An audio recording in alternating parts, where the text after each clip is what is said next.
It's really silly to think about how there are two amendments in the U.S. Constitution focused on what we call the Prohibition. So for those of you that don't know, the Prohibition was the period of U.S. history when the U.S. banned alcohol and then a few years later unbanned it. It's really silly to think about because the U.S. Constitution is difficult to amend. Again, for those of you that don't know, it takes 2/3 of Congress to approve an amendment, not just a simple majority, but 2/3 to approve it. And then that's not it. That amendment also has to go to all of the individual states, and 3/4 of the states' legislatures have to approve said amendment.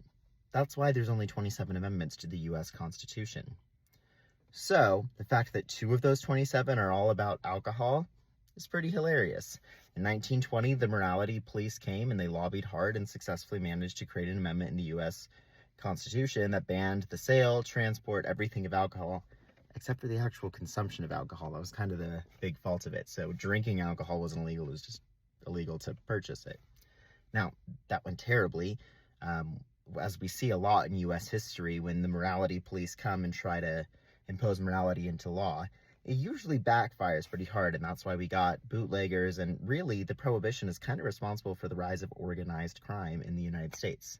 That's why it only lasted 13 years. It ended in 1933 on this day, December 5th, because A, the morality police failed, right? It led to organized crime. And B, 1933 was the Great Depression. So unbanning alcohol and allowing for the sale, transport, everything of it generated revenue for the country.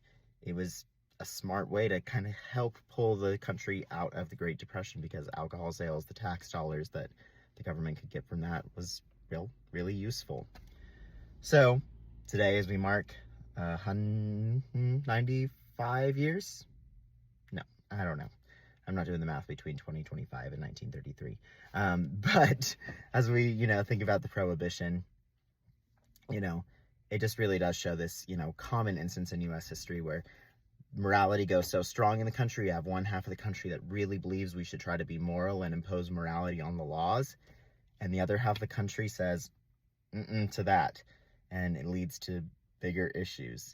And the Prohibition is just one example of that.